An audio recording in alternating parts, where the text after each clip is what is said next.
Saludos a todos. Hoy vamos a hacer un video, que trata sobre una segunda forma que tenemos para poder conocer la distancia a la Luna. Hace algunos años, hice yo mismo una observación de paralaje lunar, que nos permitió calcular la distancia a la Luna. Nadie ha podido hacerle una refutación seria a dicha cuestión. Lo máximo que han tratado de hacer todo este tiempo, es inventar argumentos infalsables, como decir que arriba de nosotros hay un domo de cristal que desvía la luz, y por lo tanto las posiciones de la Luna son engañosas, por lo que según ellos el paralaje no sirve de prueba. Bien, hoy no vamos a discutir lo poco y nada que tienen para sustentar esa postura sobre el paralaje, que ya he refutado en otros videos. Pues hoy os presento un segundo método que existe para obtener la distancia hasta la Luna. Un método independiente de todo lo que vimos con el paralaje. Hablamos ni más ni menos que del rebote lunar por radiofrecuencias. El rebote lunar, EME, o Tierra, Luna, Tierra, es una forma de comunicación de radioaficionados originada por la propagación de ondas de radio por reflexión sobre la superficie de la Luna. Las bandas usadas son la VHF y la UHF. Primero veamos un poco cuál es la historia de este método para ponernos en contexto. Inicios del rebote lunar, Proyecto Diana. El 10 de enero de 1946, el US Army Signal Corps, parte del ejército de los Estados Unidos, bajo el mando de John DeWitt, logró el primer rebote lunar como parte del Proyecto Diana. Este fue el primer experimento de lo que hoy conocemos como radioastronomía. Luego de la Segunda Guerra Mundial, científicos del ejército llevaron a cabo experimentos para determinar si la ionosfera podía ser penetrada por señales de radar. Para lograr determinar esto, se decidió rebotar la señal de un radar en la Luna. La idea era desarrollar sistemas que pudieran detectar misiles balísticos a larga distancia, de forma de contar con suficiente tiempo para actuar. Recordemos que el cohete alemán V-2 se remontaba hasta una altura de 70 kilómetros, y nada impedía que la Unión Soviética desarrollara misiles de largo alcance que llegaran hasta la ionosfera. El sistema utilizado consistía en un radar fuertemente modificado, tipo SCR-271, que había sido utilizado en la Segunda Guerra y que proveía una señal en la frecuencia de 111,5 MHz con una potencia de 3 kW, posteriormente mejorada a 50 kW. En esa época los radares trabajaban a frecuencias mucho más bajas que las de hoy, principalmente por la dificultad de generar señales de microondas de gran potencia. La antena consistía en un arreglo tipo Webstring compuesto de 8 por 8 dipolos de media onda, capaces de proveer una ganancia de 24 decibelios. La señal emitida consistía de pulsos de 0,25 segundos. El proyecto Diana sirvió para demostrar que las ondas de radio de VHF, efectivamente podían atravesar la ionosfera. Algunos sistemas de comunicación militar basados en rebote lunar, como PAMOR, fueron desarrollados, pero rápidamente fueron dejados en desuso en favor de las comunicaciones por satélite que se empezaron a desarrollar en la década de 1960. Hoy en día los radioaficionados siguen utilizando el rebote lunar, conocido por sus siglas RL, EME, o TLT como un medio de experimentación exigente donde se deben prestar especial atención a los aspectos técnicos. Por ejemplo, es muy importante contar con transmisores de cierta potencia, receptores de bajo ruido y antenas de elevada ganancia capaces de ser orientadas. El advenimiento de modos digitales ha permitido que estaciones modestas puedan hacer sus primeras experiencias en rebote lunar. La antena debe estar correctamente diseñada, construida y alimentada. Como mínimo, una simple Yagi de no menos de 13 decibelios debe permitirnos escuchar a las estaciones más potentes a la salida opuesta de la Luna. Con esta antena, un buen previo y 150 watts de potencia se puede trabajar a W51 a la salida de la Luna, con un poco de suerte, paciencia y con cita previa. Sin embargo, para hacer QSO rutinarios, y hacer EME en serio, se necesita un mínimo de 20 decibelios de ganancia de antena. Una instalación de esas características necesita rotores de azimut y elevación, que sean capaces de dirigir precisamente la antena hacia la Luna, además de soportar el gran momento que el viento ejerce sobre esta. La antena puede ser de construcción casera o comercial. Mantener un apuntado preciso hacia la Luna es vital para realizarlo correctamente. Si la antena se desvía respecto de la posición de la luna, se perderá la señal. Por lo que aquí serían ideales las monturas que puedan hacer un seguimiento de la luna. De las ondas de radio enviadas a la luna, solo retorna un 6% de las mismas. Cuanto más grande sea la antena a utilizar, mejor será la señal captada. Hoy en día el rebote lunar por radio, es algo que cualquiera puede hacer si consigue el equipo de aficionado adecuado. A diferencia del rebote lunar por láser más famoso, que solo es accesible a grandes observatorios. En la descripción os dejo un enlace que explica todo lo que hay que tener en cuenta si se quiere realizar esta experimentación. Véase que el objetivo original de estas personas es lograr comunicarse con personas que se encuentran al otro lado del mundo utilizando la luna como un espejo para rebotar las señales. Sin embargo, a nosotros lo que nos interesa para conocer la distancia a la luna, es medir cuánto tarda una señal emitida por una antena de radio en la Tierra, en ir a la luna y regresar a la misma antena emisora. Nos interesa que una misma persona que emita una señal, sea la misma quien reciba la señal de regreso. Algo que es más simple a que hayan dos personas comunicándose entre sí. En esta misma plataforma podemos encontrar muchos vídeos de radioaficionados que han realizado esta experimentación. Los podemos encontrar si buscamos por EMECW, Echo Test. Que vendría a significar, testeos del eco del rebote Tierra-Luna-Tierra en telegrafía Morse. En estos casos están haciendo justamente lo que necesitamos. Están captando de regreso desde la luna, las señales que emitieron ellos mismos, a modo de comprobación de que su equipo funciona. Veamos algunos de estos vídeos y veamos cuánto tarda la señal en rebotar. Voy a transmitir que rebote la luna, la B corta.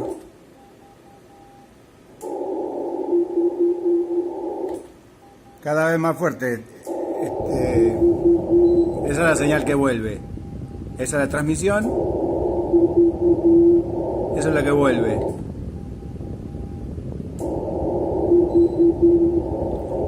Bueno. Y allá está la antenita que estamos usando. Saluditos.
Hello, this is Christoph, DF9CY, on my home location, and I'm just showing you some echoes from DL0SHF, which I can operate here from my remote operation position. Just a moment, turn the camera around. You see, we are using Flex Radio, and this is the remote software I'm running here. Just a second, I give you an echo idea for CW.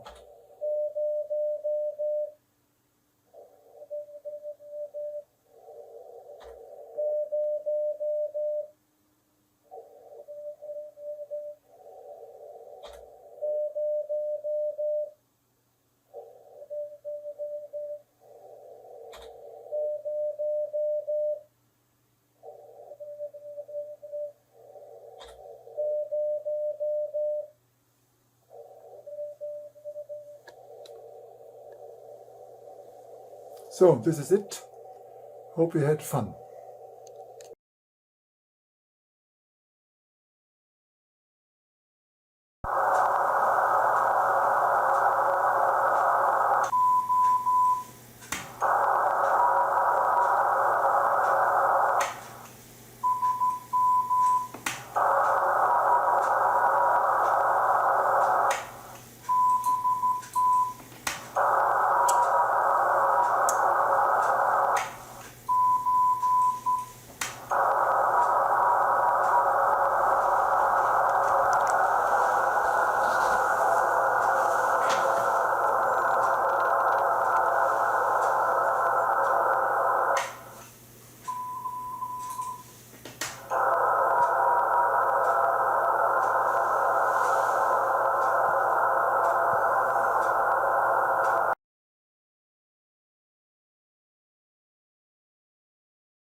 Como hemos visto, el tiempo entre el final de la señal enviada desde la Tierra y el final de la señal de retorno desde la Luna, ha variado entre los 2,5 a 2,8 segundos.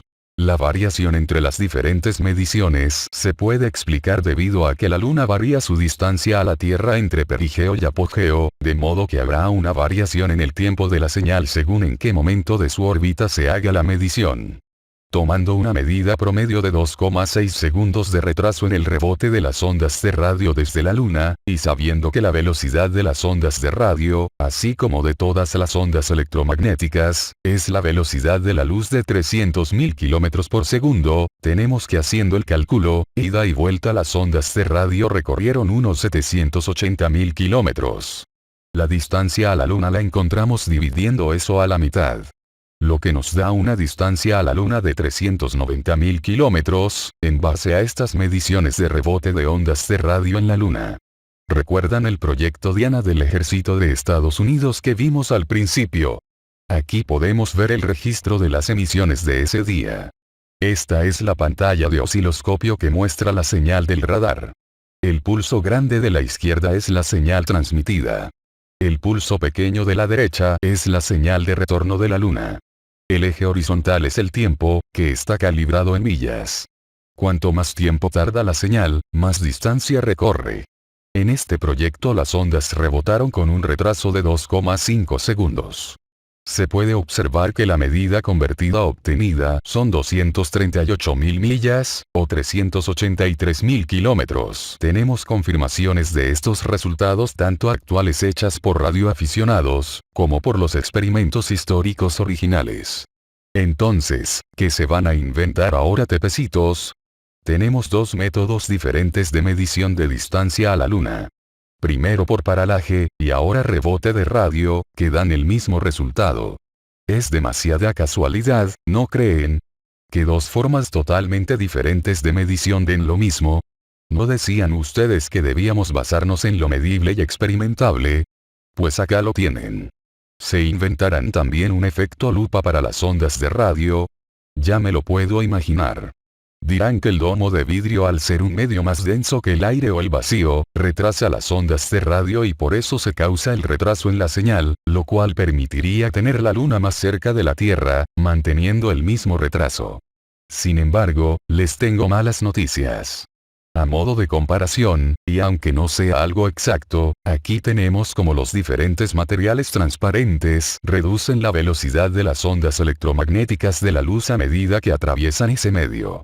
Podemos ver que el medio con la menor velocidad de propagación de ondas es el diamante, con una velocidad de 119.000 km por segundo. Menos de la mitad que en el vacío o el aire. Incluso suponiendo que todo el cielo fuera un bloque de diamante macizo desde el suelo al techo del domo terraplano, a una velocidad de 119.000 km por segundo, tardando 2,6 segundos, significaría que la Luna estaría a 154.000 km de distancia. muchísimo más de los 6.000 a 20.000 que han llegado a estimar los terraplanos. Esto asumiendo que todo el cielo desde la emisora de radio hasta la luna es diamante macizo.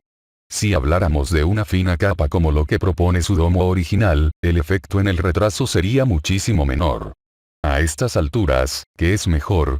¿Seguir creyendo en un modelo que necesita magia absurda para justificarse, o uno que encaja con las observaciones? No hay más ciego que el que no quiera ver.